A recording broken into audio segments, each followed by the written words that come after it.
노션이 일상이 되는 곳, 생활 노션. 안녕하세요. 생활노션 지니언트입니다.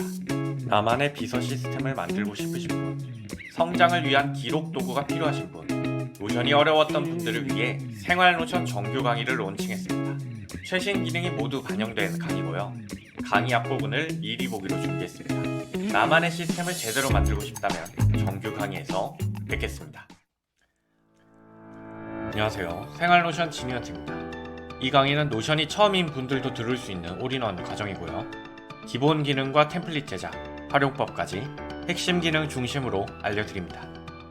제 소개를 간단하게 하겠습니다. 생활노션 커뮤니티 운영자 지니언트입니다. 만나서 반갑습니다. 22년부터 온 오프라인에서 노션 강의와 컨설팅을 해오고 있습니다. 유튜브, 네이버 카페, 인플루언서 등 여러 채널에서 활동하고 있고요.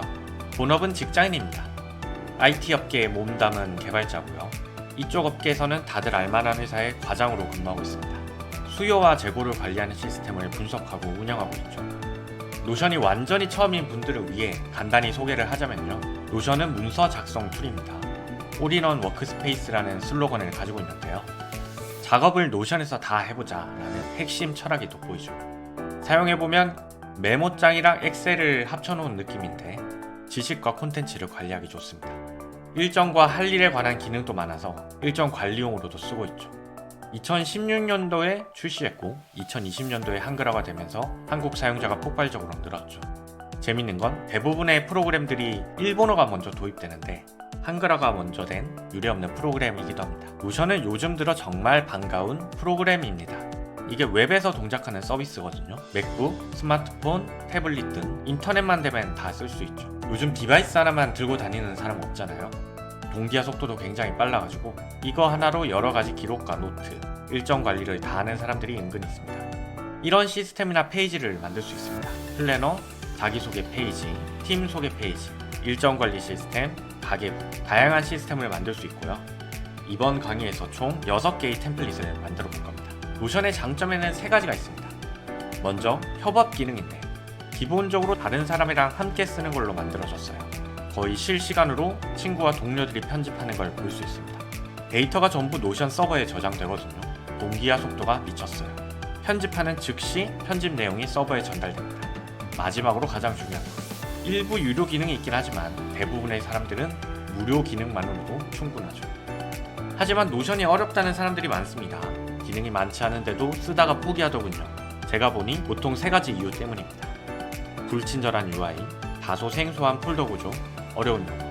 이 이유만 알고 체계적으로 배우면 사실 굉장히 쉬운 프로그램이거든요. 다른 오피스 프로그램보다도 기능도 별로 없어요. 물론 기능만 배운다고 잘 쓸 수 있는 것은 아니죠. 업무용 툴이기 때문에 실습을 해봐야 합니다. 페이지와 블록부터 데이터베이스까지 체계적으로 배우고 나서 잘 연습하고 활용만 하면 누구나 노션을 잘 쓸 수 있습니다. 무작정 시작하면 무진장 어려울지도 모릅니다. 컴퓨터를 잘 모르는 분들도 쓸 수 있을 만큼 상세하게 체계적으로 알려드릴게요. 이 순서대로 배워야 합니다. 처음에는 레이아웃 구성하는 법을 익힙니다. 페이지와 블럭이고요. 어떻게 페이지를 채울 수 있을지 도구들을 하나씩 알려드릴게요. 다음으로 데이터베이스입니다. 용어만 들어도 무시무시한데 사실 별거 아니거든요. 더 똑똑하게 만들고 잘 사용하는 방법을 알려드릴게요.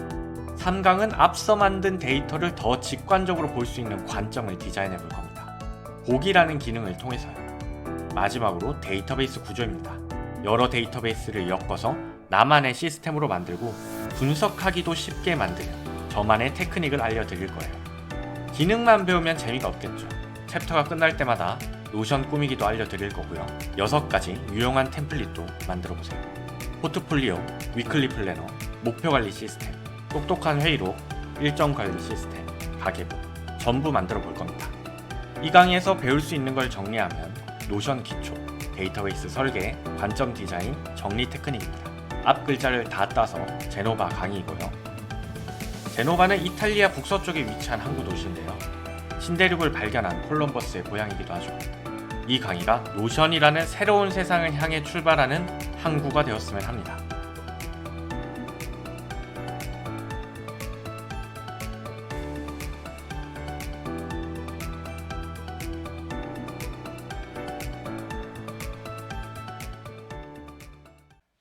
자, 이제 노션을 열어보겠습니다. 회원가입 방법은 설명란에 있으니 참고하시고요. 노션을 켜면 딱 이렇게 나옵니다. 군더더기 없는 UI죠. 근데 깔끔해도 너무 깔끔하지 않나요? 뭐 어떻게 쓰라는 건지 알 수가 없어요. 우리가 아는 일반적인 프로그램들은요, 다 이렇게 위쪽에 버튼들이 있거든요. 그래서 이걸 눌러보면서 사용법을 익힐 수가 있는데 노션은 그런 게 안 보입니다. 기능들이 마우스를 올려야 보여요. 좀 불친절한 프로그램이죠.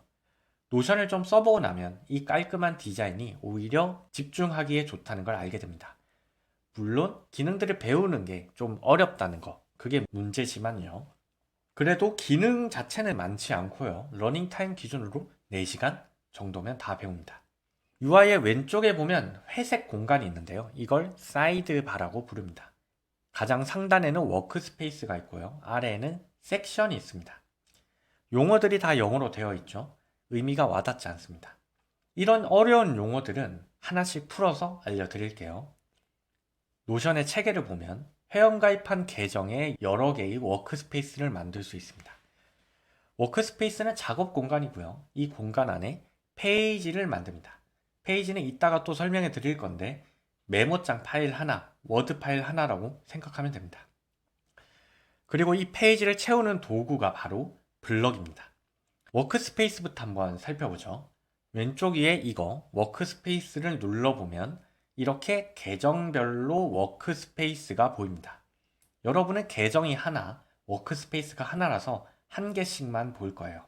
만약 동료나 친구들이 나를 워크스페이스의 멤버로 초대를 하면 이 화면처럼 여러 개의 워크스페이스가 보이죠. 이걸 선택하면 그 워크스페이스가 가진 페이지 목록이 바뀌면서 페이지를 보거나 수정할 수 있죠. 우측에 점점점이 있죠. 앞으로 이런 아이콘을 자주 보게 될 겁니다. 메뉴 버튼입니다. 이걸 눌러보면 워크스페이스를 더 추가할 수도 있고요. 계정을 로그아웃 시킬 수도 있어요. 왼쪽에는 6개의 점이 보입니다. 이것도 앞으로 자주 볼 겁니다. 앞으로 이 점을 핸들이라고 부를게요. 손잡이죠. 보통 이걸 누르면 메뉴가 뜨는데요. 이거는 그냥 잡아서 위아래로 움직이면서 순서를 조정할 수 있는 기능입니다. 워크스페이스 아래에는 검색 기능 등이 있는데 검색 기능은 페이지를 찾는 기능입니다. 제목이나 내용을 넣어서 페이지들을 검색하고요. 여기에 필터도 있으니까 활용해 보세요. 노션에는 알림 기능이 있는데 리마인더라고 부릅니다. 이게 그 알림이 이 수신함으로 들어와요. 새 페이지는 페이지를 만드는 기능이고요. 더 중요한 거는 아래쪽입니다. 섹션. 말이 어려워서 그렇지 그냥 페이지의 모음이라고 보면 됩니다. 왼쪽에 이 화살표 있죠. 이거를 누르면 페이지가 가지고 있는 다른 페이지가 쭉 보여지게 됩니다. 섹션 제목인 이 개인 페이지를 누르면 페이지가 다 숨겨지고요. 아마 이 섹션 제목이 안 보이는 분들도 있을 겁니다. 상황에 따라 다르거든요. 여기 섹션에는 즐겨찾기라든지 공유된 페이지, 나만 볼 수 있는 개인 페이지 이런 식으로 상황에 따라서 섹션이 만들어지고요. 직접 추가할 수는 없습니다. 그 아래에는 설정과 같은 다른 버튼들도 있는데요. 설정과 멤버, 최근 업데이트된 노션 캘린더, 노션 무료 템플릿 받는 곳, 그리고 다른 노트 앱에서 데이터를 가져오는 기능, 페이지를 삭제하면 모이는 휴지통이 있어요. 이 중에서 설정과 멤버를 먼저 볼게요. 설정과 멤버의 아이콘 위치가 최근에 업데이트되면서 여기 위에서 아래쪽으로 바뀌었습니다. 옛날 기준 화면으로는 위에 있어요. 설정에 들어가면 계정 설정과 워크스페이스 설정이 있는데요. 설명이 사실 잘 되어 있습니다. 그렇기 때문에 최초 세팅하는 부분만 볼게요. 계정 설정에 내 계정에 가면요. 프로필의 아이콘과 이름을 바꿀 수 있어요. 동료와 친구들에게 이 아이콘과 이름으로 보이게 됩니다. 여기서 이메일도 바꿀 수 있는데요. 교육용 요금제를 쓰려면 메일을 ACKR이나 EDU로 끝나는 메일로 바꿔야 하거든요. 바꾼다고 해서 만들어둔 페이지가 날아가지는 않아요. 언어와 지역에 가면 영어로 된 거를 한글로 바꿀 수 있어요. 아래 거는 뭐냐면 일반적인 노션 속 캘린더는 일요일부터 토요일까지 보이는데 이걸 쓰면 월요일부터 일요일로 보이게 순서를 조정할 수 있어요. 윈도우의 캘린더는 윈도우 설정에서 따로 할 수 있고요. 워크스페이스 설정에 가면 워크스페이스의 이름과 아이콘을 바꿀 수 있어요. 이거는 노션의 왼쪽 위에 보이게 됩니다. 아래는 도메인인데 아마 아무 글자나 들어가 있을 겁니다. 내 노션 페이지를 다른 사람한테 웹으로 공유할 수 있거든요. 그 웹 주소의 첫 머리를 이걸로 바꿀 수 있어요. 브랜드나 닉네임을 넣어두면 좋겠죠. 요 정도만 세팅을 해줘도 충분합니다. 다음은 페이지입니다. 왼쪽에 보이는 거는 페이지 목록인 섹션이라고 했죠. 여기에 이 보이는 것들을 누르면 우측에 페이지가 열립니다. 그리고 페이지 제목이 위아래에 들어가고요. 제목 아래부터 페이지의 내용이 있습니다. 노션에서 이 페이지는 가장 기본 단위입니다. 페이지 안에 페이지가 들어가는 형태거든요. 컴퓨터에서 폴더와 파일은 폴더 안에 폴더나 파일을 넣어두는 구조인데요. 노션은 다릅니다. 페이지가 파일이나 폴더라서 페이지 안에 페이지를 또 넣을 수 있어요. 인터넷의 위키를 생각하면 딱 맞습니다. 그리고 페이지의 내용을 그냥 채우는 것이 아니라 블럭이라는 걸 통해서 채워넣을 수 있죠. 지금 보이는 이 제목 아래에 있는 모든 것들이 다 블럭입니다. 블럭도 마찬가지로 블럭 안에 블럭을 넣을 수 있어요. 이것도 이후에 자세히 다뤄볼게요. 페이지와 블럭을 활용해서 이런 독서 노트를 만들 수 있습니다. 지금은 이 구조가 잘 안 보이는데 별거 아니에요. 페이지와 블럭이라는 다소 생소한 용어 때문에 헷갈릴 수 있습니다. 이건 종이와 포스트잇을 생각하면 됩니다. 종이에 바로 글을 쓸 수 있지만 포스트잇을 붙이고 그 위에 글을 쓴다고 생각하는 거죠. 바로 포스트잇이 블럭이고 종이가 페이지가 되는 거예요.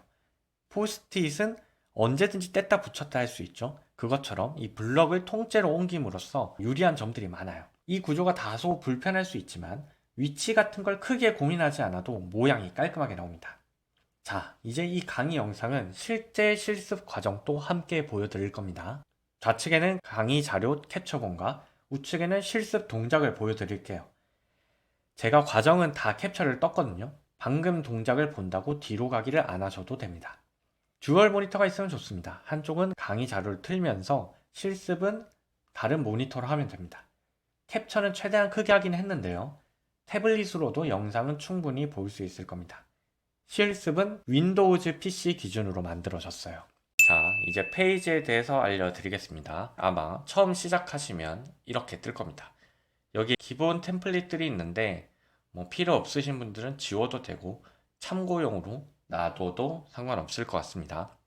새 페이지를 만드는 법은 여기 보이는 이 새 페이지 버튼이나 페이지 추가 버튼을 누르면 됩니다. 혹시 섹션이 활성화되어 있는 분은 섹션 오른쪽에 있는 플러스 버튼을 누르면 지금 얘랑 같은 기능을 하게 됩니다. 섹션은 자기가 직접 추가할 수 없고 즐겨찾기나 이런 것들 활성화하면 나오게 되는데 이건 이따가 알려드릴게요. 자, 페이지 추가를 눌러서 새 플레이지를 한번 만들어 봅시다. 그러면 제목 없음이라는 페이지가 만들어지고 오른쪽에 그 페이지가 열리게 되죠. 페이지의 오른쪽에 보면 플러스 버튼이 하나 더 있습니다. 이걸 누르게 되면 이 페이지 하위의 페이지를 만들 수 있습니다. 페이지는 폴더 역할도 한다고 했죠. 그 페이지 안에 다른 페이지를 만드는 거예요. 한번 눌러 볼게요. 자, 페이지를 만들게 되면 이렇게 가운데 하얀 창이 뜨죠. 얘도 이제 페이지를 보는 방법 중에 하나예요. 당황하지 않아도 됩니다. 페이지 제목을 한번 입력해 보겠습니다. 그리고 여기 회색 공간 있죠. 회색 공간을 클릭을 해주면 다시 아까 형태로 보이게 됩니다. 그러면 제목 없음 페이지 밑에 페이지 1이라는 방금 만든 페이지가 만들어진 것을 확인할 수가 있죠. 페이지의 내용에도 이렇게 하위 페이지가 들어간 걸 볼 수 있어요. 클릭을 해보면 이렇게 페이지 1이 오른쪽에 떠 있죠. 이 페이지는 이 위치를 옮길 수도 있습니다. 페이지를 잡아서 원하는 위치에 이 파란 줄이 생길 때 옮기면 됩니다. 이렇게요. 파란 줄은 두 가지 형태가 있습니다. 이렇게 얇은 파란 줄이 하나가 있고 굵게 페이지 전체를 감싸는 형태가 있죠. 이 두 개의 차이는 뭐냐면 얇은 경우에는 이 페이지 아래쪽에 위치하게 되고요. 굵은 파란 줄 같은 경우에는 페이지 안에 들어가게 됩니다. 예를 들면 시작하기라는 이 페이지를 이렇게 굵은 파란 줄이 생겼을 때 넣으면 제목 없은 페이지 안쪽에 들어가죠. 그리고 얘를 얇은 파란 줄이 있을 때 누르면 이렇게 밑으로 들어가게 됩니다. 페이지 오른쪽에는 메뉴가 있습니다. 이 점점점 이것도 한번 눌러보세요. 그러면 페이지의 메뉴, 페이지로 할 수 있는 기능들이 다 보이게 되죠. 이것들을 하나씩 다 눌러보면 그 기능을 알 수가 있습니다. 왼쪽 밑에는 이 휴지통이 있습니다. 이 휴지통은 내가 지운 페이지들이 다 모여있는 곳이에요. 페이지 삭제를 누르면 이렇게 빨간색 바가 생기면서 페이지가 삭제됐다고 이야기해 주는데, 휴지통에 가면 방금 삭제한 이 페이지 1이 여기서 보이게 됩니다. 이렇게 보이는데 시간이 조금 걸려요. 왜 그런지 모르겠지만 보이죠? 페이지 1. 그래서 여기서 이 복원 버튼이 있습니다. 복원 버튼을 누르면 다시 원래 위치로 페이지가 돌아가게 됩니다. 자, 페이지의 제목은 언제든지 바꿀 수 있습니다. 얘를 클릭해서 이 페이지의 제목을 이렇게 넣으면 페이지의 제목이 바뀌게 되죠. 이 제목이 여기 있는 제목도 적용이 되고 여기에 있는 제목도 적용이 됩니다. 페이지가 아무것도 없다면 여기 빈 페이지를 눌러서 내용을 활성화 시켜야 됩니다. 제목 상태에서 엔터를 쳐도 되고요. 아니면 이 빈 페이지 버튼을 눌러도 상관없어요. 여기에 여러분의 소개말을 한번 넣어 볼까요?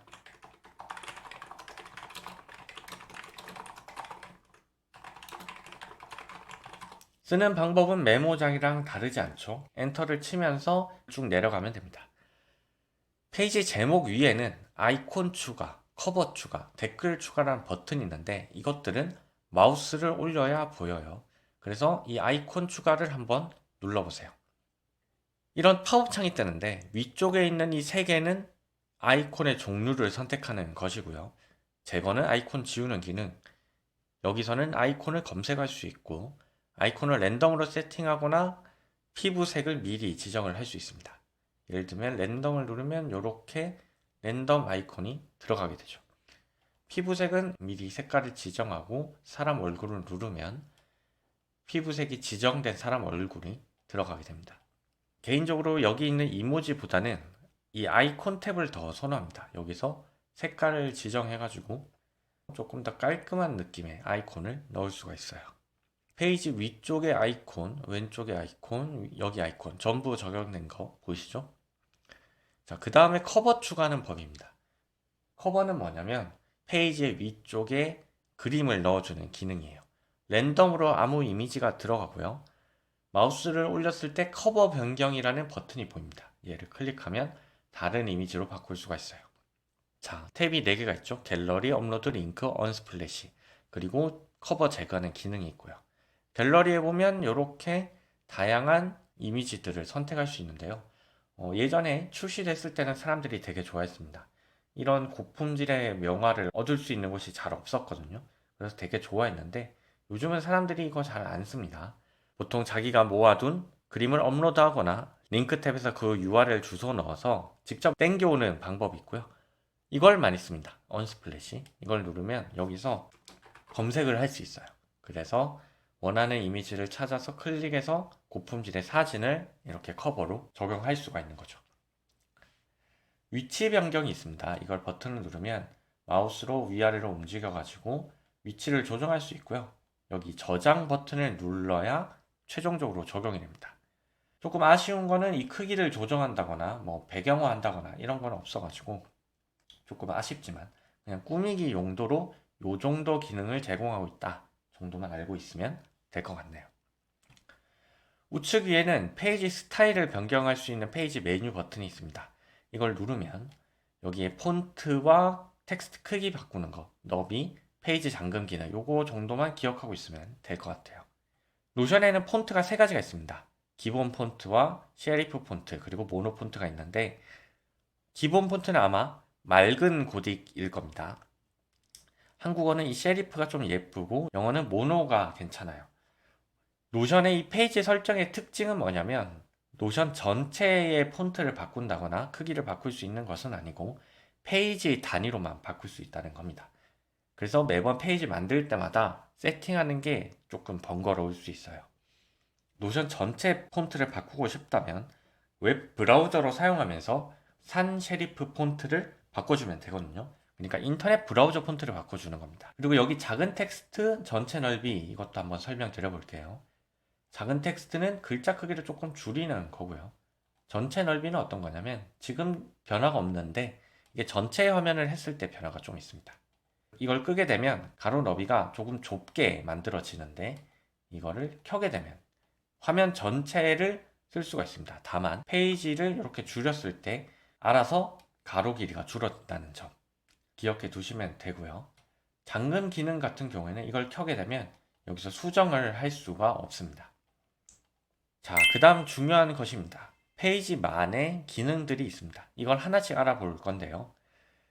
가장 먼저 이 공유 기능을 알아볼게요. 한번 눌러보면 이렇게 공유와 게시 탭이 있는 창이 뜹니다. 공유는 뭐냐면 여기에 이메일을 입력했을 때 다른 사람을 내 페이지에 초대를 할 수가 있습니다.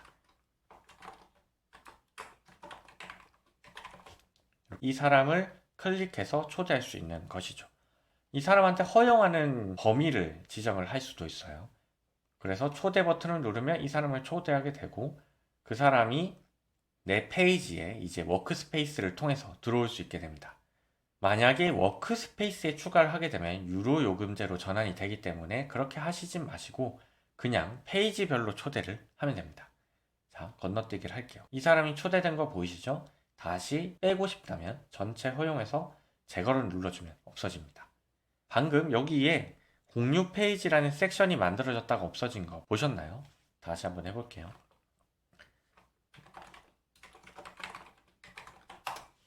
자, 이렇게 섹션이 만들어집니다.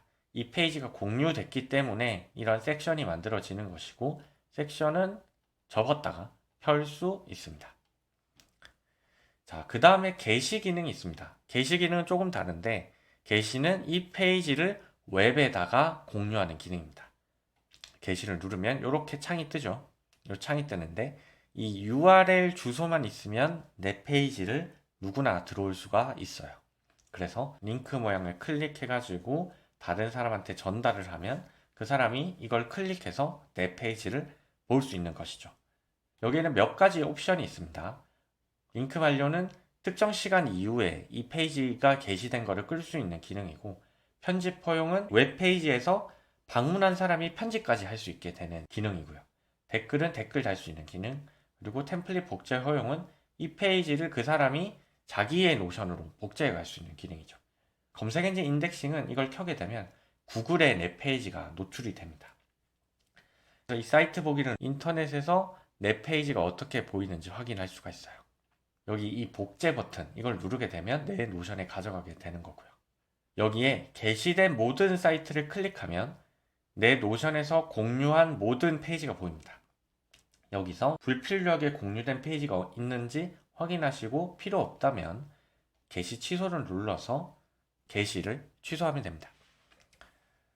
중요한 자료 같은 경우에는 이 게시 기능을 안 써야겠죠. 저 같은 경우에는 이 공유 페이지는 별도의 페이지를 하나 만들어서 모아서 관리를 하고 있습니다. 그 다음에 공유 옆에 있는 이건 이제 댓글입니다. 댓글. 페이지에는 댓글을 넣을 수 있는 기능이 있습니다. 예를 들면 이 아이콘 밑에 있는 댓글 추가를 눌러서 댓글을 달 수 있고요. 파일 첨부도 할 수 있습니다.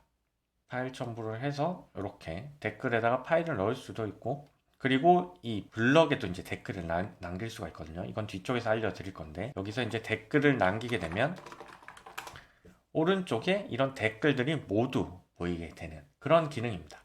그리고 이 댓글은 재밌게도 반응 같은 걸 남길 수도 있고 해결을 누르면 이 댓글이 사라지는데요.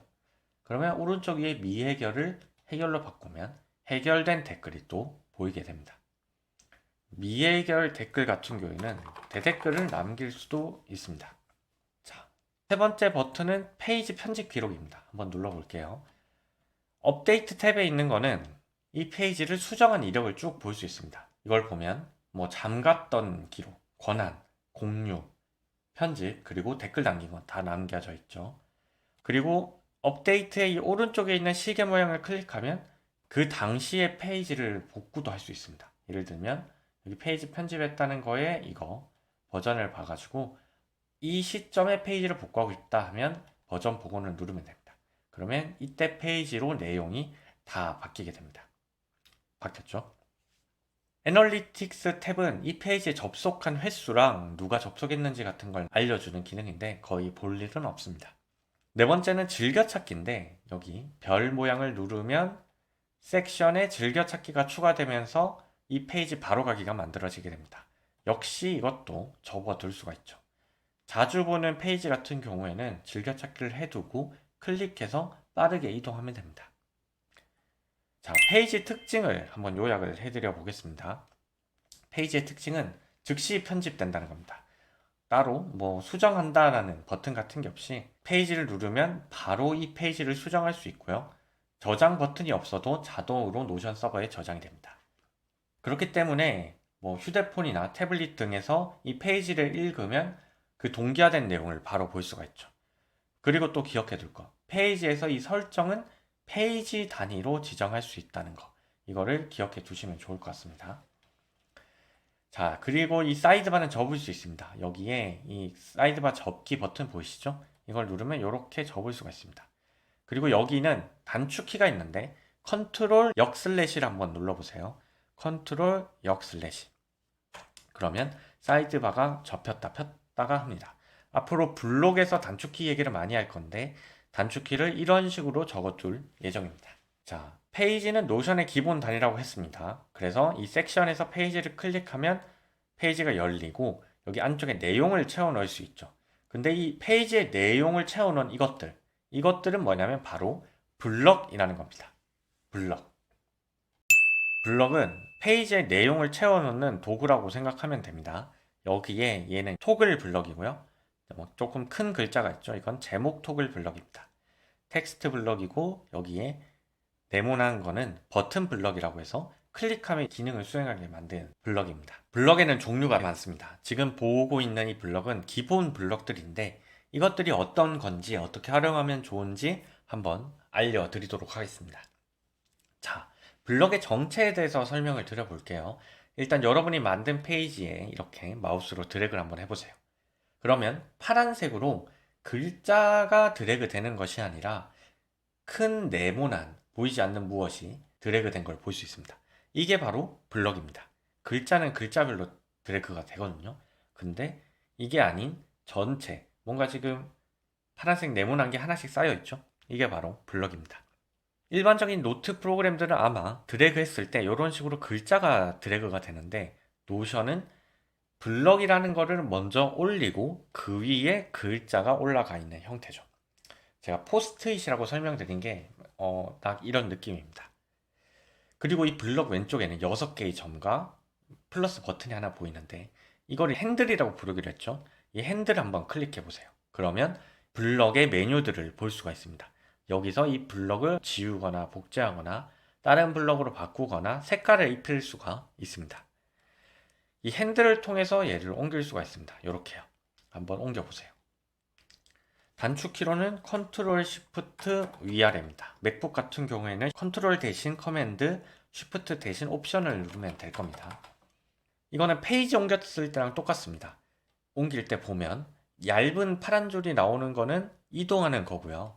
두꺼운 파란 줄은 다른 블럭을 안에 넣을 수 있는 블럭들이 있거든요. 그런 경우에는 이렇게 굵은 파란 줄이 생깁니다. 블럭 안에 블럭을 넣는 기능. 이거는 키보드 탭을 눌러도 됩니다. 이렇게요.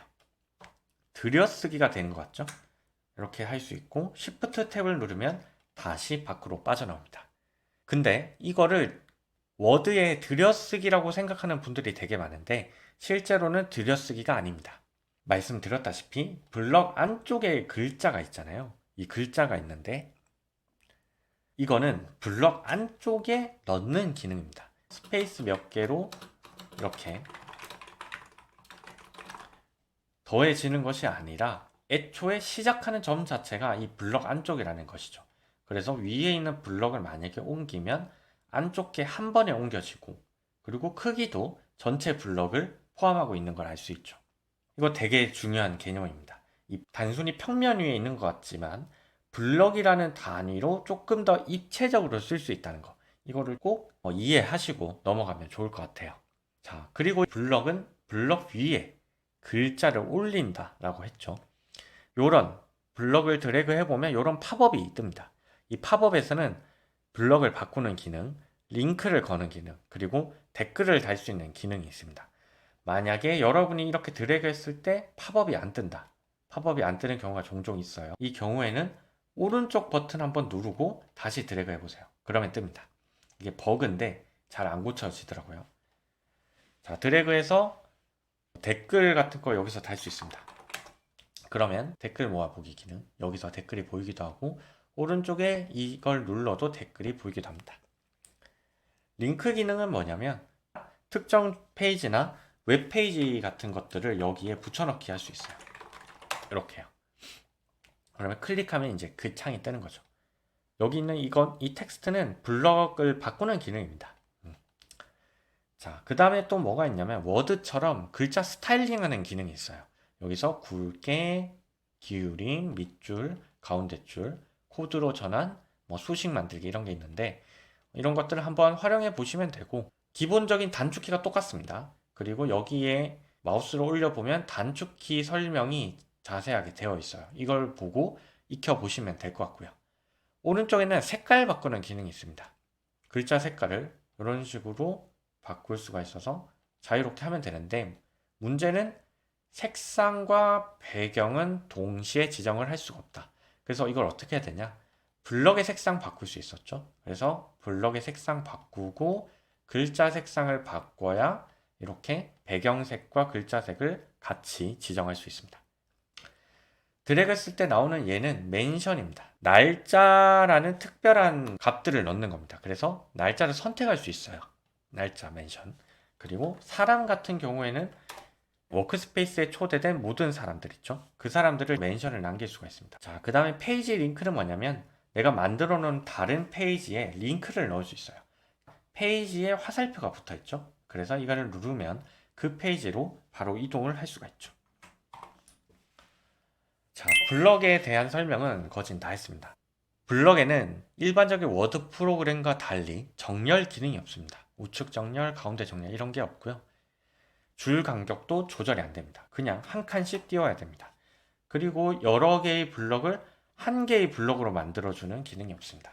이건 어떤 의미냐면 여러분 이게 글을 쓰다 보면 블럭 안쪽에서 엔터를 하고 싶을 때가 있습니다. 그럴 때는 Shift를 누르고 엔터를 하면 블럭을 크게 만들 수 있습니다. 그러면 블럭 한 개의 크기가 이렇게 커지거든요. 근데 문제는 이렇게 뭐 여러 개의 블럭을 만들어 놓고 이 5개의 블럭을 한 개의 블럭으로 합치는 뭐 이런 기능은 없다라는 의미입니다. 자, 블럭은 페이지를 채우는 도구라고 말씀을 드렸죠. 이 블럭에는 다양한 도구가 있습니다. 그 도구는 화면에서 찾을 수 없고 숨겨놨습니다. 이 도구를 찾기 위해서 이 명령어 있는 부분에 슬래시를 입력하면 됩니다. 키보드 슬래시를 이렇게 입력을 한번 해보세요. 그러면 이렇게 블럭을 만들 수 있는 팝업 창이 뜹니다. 여기서 할 일 목록 얘를 한번 눌러보면 이렇게 원래는 텍스트 블럭이었는데 체크박스가 되는 블럭으로 바뀌게 됩니다. 이 블럭에는 여러 가지 종류가 있습니다. 기본 블럭, 데이터베이스 블럭, 미디어 블럭 등등등이 있는데 여기서 기본, 데이터베이스, 고급 블럭 정도는 뭐가 있는지는 반드시 알아야 된다라고 생각을 합니다. 기본 블럭에는 14가지가 있습니다. 슬래시 눌렀을 때 메뉴에 나오는 블럭들이고요. 데이터베이스 블럭은 페이지를 조금 더 체계적으로 관리할 수 있게 이런 표 형식으로 나오게 됩니다. 미디어 블럭은 이미지, 북마크, 동영상, 오디오 같은 것들을 여기서 재생할 수 있게 만들어주는 블럭이고요. 고급 블럭은 사용법이 어려운 것은 아니고 좀 특이한 블럭을 모아놨다 라고 생각하면 됩니다. 목차라던가 수학 공식 블럭, 버튼, 이동 경로 이런 특이한 블럭들을 모아둔 겁니다. 인베드는 노션이 다른 서비스들이랑 연동을 좀 많이 해놨는데 그 연동된 것들을 노션에서 이제 기능으로 쓸 수 있게 만들어 둔 겁니다. 이런 위젯들 있죠. 이것도 전부 인베드 블럭이라 할 수 있죠.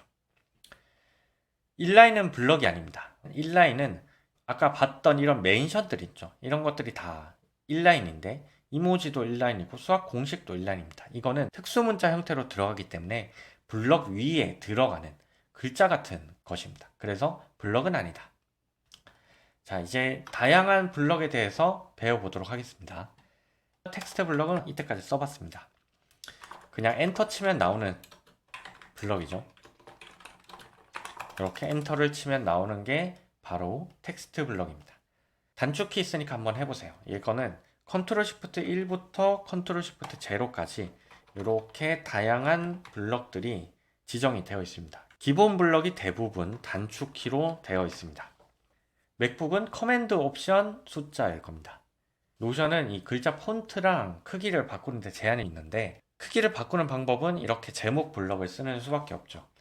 한 블럭 안에서는 크기를 바꿀 수가 없습니다. 블럭 자체의 크기를 바꿔야 돼요. 그래서 슬래시 누르고 제목 1 이렇게 한 뒤에 제목 1을 클릭하면 큰 제목 1 블럭을 만들 수 있습니다. 단축키로도 이렇게 만들 수 있고요. 여기에 있는 이 단축키를 써도 돼요. 이거는 샵을 쓴 뒤에 스페이스를 누르면 제목 1 블럭이 됩니다. 샵 두 개를 하고 스페이스를 누르면 제목 2가 되고요. 할 일 목록 블럭도 한번 만들어 보겠습니다. 할 일 목록 블럭은 실제로 체크를 할 수 있는 블럭입니다. 할 일 목록. 여기에 이 체크를 누르면 할 일이 체크되면서 작은 회색 줄이 생기게 되죠. 컨트롤 엔터를 누르면 체크를 마우스 없이 할 수도 있어요. 여기 있는 이 단축키를 많이 씁니다. 네모를 그린다는 느낌으로 대괄호를 입력하고 스페이스를 누르면 할 일 목록이 바로 만들어지죠. 노션은 좀 사용하기 편하게 만들어진 게 이렇게 만약에 할 일을 누르고 엔터를 누르면 바로 할 일 목록 블럭이 만들어진다는 거. 이건 좀 편한 것 같아요. 그래서 할 일 추가를 자유롭게 쉽게 할 수 있고요. 여기서 엔터를 한 번 더 누르면 텍스트 블럭이 됩니다. 그 다음 글머리 기호입니다. 글머리 기호. 슬래시를 누르고 글머리 기호를 찾아서 클릭해도 되고요. 작은 원이 하나 생기죠. 아니면 컨트롤 시프트 5를 해도 됩니다. 근데 단축키가 5를 넘어가면 조금 불편해서 저는 마이너스 스페이스를 보통 씁니다. 그러면 원이 생깁니다. 자, 이렇게 엔터를 한 상태에서 키보드 탭을 눌러보세요. 그러면 한 칸 안쪽으로 들어가면서 속이 빈 원이 생기죠. 이 상태에서 다시 탭을 누르면 네모나게 이렇게 만들어집니다. Shift 탭을 누르면 다시 밖으로 빠져나와요. 번호 매기기 목록도 만들어 보세요. 슬래시 눌러서 번호 매기기 목록 찾아 넣어가지고 항목을 넣어주면 됩니다. 탭을 누르면 한 단계씩 안쪽으로 들어가고요. Shift 탭을 누르면 밖으로 나옵니다.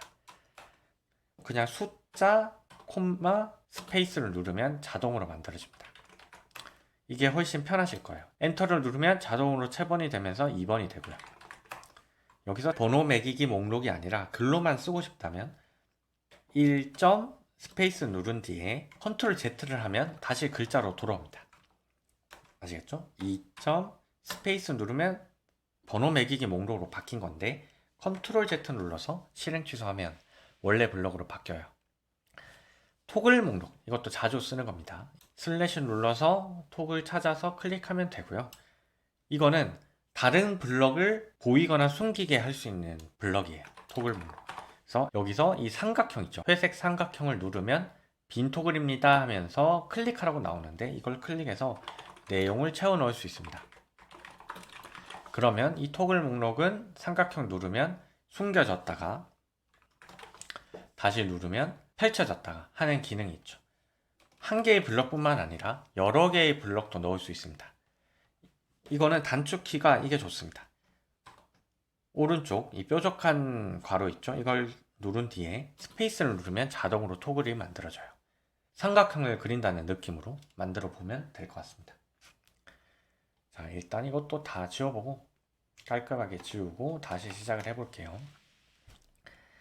인용은 뭐냐면 여기 왼쪽에 세로줄을 굵게 만들어주는 기능입니다. 단축키는 Shift 다운표 스페이스를 누르면 이렇게 만들어지고요. 그러면 조금 있어 보이는 블럭을 만들 수 있죠. 블럭의 옵션에 보면 인용 크기라는 새로운 탭이 보입니다. 여기서 크기를 조금 늘릴 수가 있습니다. 이렇게 늘리고 나면 다음 블럭부터는 그 크기가 고정이 됩니다. 인용의 두 줄을 만들기 위해서는 두 가지 방법이 있는데요. 여기서 엔터를 누른 뒤에 탭을 눌러서 안쪽에 블럭을 추가하는 방법이 있고요. Shift 엔터를 눌러서 블럭의 두 줄을 만드는 방법이 있습니다. 얘는 이제 블럭이 하나인 것이고, 얘는 블럭 안쪽에 다른 블럭이 이렇게 추가되는 형태입니다. 물론 여기서 탭을 누른다라는 것은 이 블럭을 잡아다가 옮기는 것과 똑같은 효과입니다. 그래서 이렇게 넣을 수도 있어요. 다음으로 콜아웃이 있습니다. 이런 네모난 박스를 만들 수 있는 기능이에요. 포스트잇 같기도 하죠. 그래서 슬래시를 눌러서 콜아웃이라고 찾아줘야 됩니다. 이건 따로 단축키가 없고 이렇게 제목을 넣어서 활용을 할 수가 있죠. 아이콘도 지정을 할 수 있고요. 이것도 안쪽에 내용을 넣을 수 있습니다. Shift 엔터를 해서 두 줄로 만드는 방법이 있고, 엔터를 눌러서 탭을 누르면 안쪽에 내용을 넣을 수 있죠. 이런 식으로 블럭의 경계를 명확히 보고 싶을 때 넣으면 예쁘게 쓸 수 있습니다. 안쪽에서 다른 블럭들도 만들 수 있어요. 자, 그 다음엔 구분선입니다. 가로 구분선. 이거는 마이너스 3개를 입력하면 돼요. 그러면 줄이 만들어지고요. 얘도 블럭이라서 옮길 수도 있습니다. 이렇게. 다음으로 표 블럭입니다. 표 블럭은 슬래시 누르고 표라고 치면 나오고요. 이걸 만들게 되면 여기서 플러스 버튼을 눌러서 표를 추가할 수 있습니다. 엑셀 표랑 좀 달라가지고 병합 기능이나 수식을 넣는다든지 이런 거는 되지 않습니다. 자, 표에 마우스를 올리면 이런 버튼이 보입니다. 여기서 이걸 누르면 페이지 전체 넓이에 맞춰서 자동으로 맞춰주는 기능이고, 옵션을 누르면 제목행과 열을 설정할 수 있습니다. 조금 음영 처리된 거 보이시죠? 그리고 이 표는 여기 있는 이 손잡이를 이용해서 손쉽게 옮길 수가 있습니다. 이렇게요. 다음은 고급 블럭에 대해서 설명을 드려볼게요. 고급 블럭은 뭐 어려운 블럭이 아니라 조금 사용하는 게 특이한 블럭이라고 말씀드렸죠. 목차라고 하는 고급 블럭, 이거를 만들어 보면 보이시나요? 목차를 만들려면 제목을 추가하세요. 이게 어떤 의미냐면 제목 블럭의 바로가기를 만들어 줍니다. 제목이 제목3. 제목 블럭을 만들 때마다 여기 위에 목차 블럭이 바뀌는 거 보이시죠? 이걸 클릭하면 이 위치로 이동을 하게 됩니다. 그래서 이게 만약에 내용이 저 밑에 있다 했을 때 제목 3을 누르면 자동으로 여기에 들어가게 되는 거죠. 보통 이런 블럭은 맨 상단에 위치해서 내용을 빨리빨리 찾아갈 수 있게 해주는 기능이라 할 수 있습니다. 그리고 하나 더 알려드리면 여기서 메뉴에 있는 이거 있죠. 페이지 제목을 클릭하면 상단으로 이동을 합니다. 자, 그 다음에 블럭은 2개의 열과 3개의 열입니다. 슬래시 눌러서 2, 3, 4, 5 이러면 5개의 열. 블럭을 가로로 여러 줄을 만들 수 있어요. 이걸 누르면 블럭이 총 5줄이 만들어집니다. 1, 2, 3, 4, 5. 슬래시 3을 하게 되면 3개의 열이 블럭으로 만들어지는 것이죠. 이렇게요.